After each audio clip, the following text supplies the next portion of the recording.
talking about my childhood, really, and the theme of the whole conference is behavioural change, and I just want to show you the difference, what happened when I was a young boy.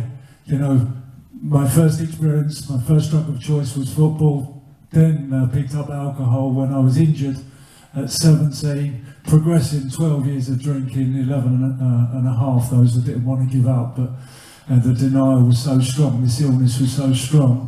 And then what happened, and the last kind of 22 years of living happy, joyous and free with all those behavioural changes that have happened to me in the last 22 years. For instance, getting on the early train this morning, so I was in time for this, and not just getting shit-faced the night before and winging it.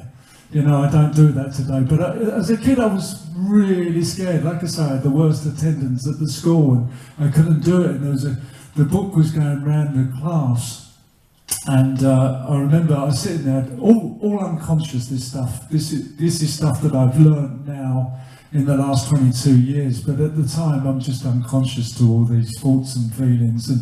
And the book's going around the class, and I'm having a panic attack. You know, I'm kind of absolutely shitting myself. And I remember when I got the actual book, I'm in such a mess, I couldn't say the words, and I completely messed up the whole stuff, you know, and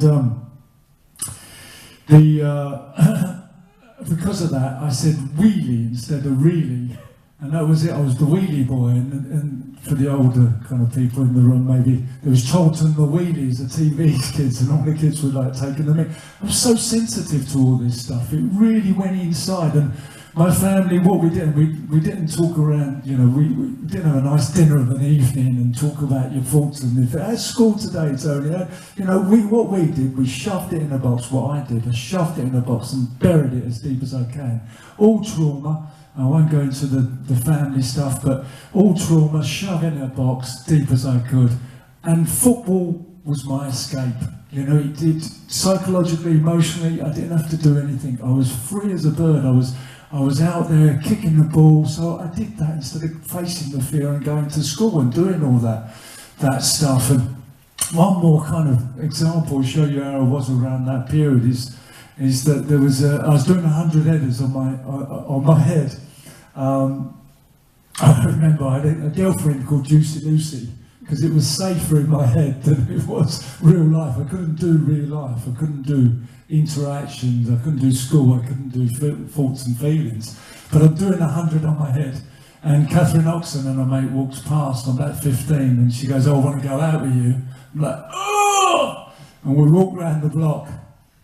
And on the corner we kissed, and then she said, "Oh, I don't want to go out with you anymore." And I picked up the ball, and I went again, escaped. And that's where I went. And when I didn't get football at 17, I broke fifth metatarsal in my foot. I couldn't get football to escape those thoughts and feelings again. Alcohol did exactly the same thing for me. It just took me away from all those stuff, everything.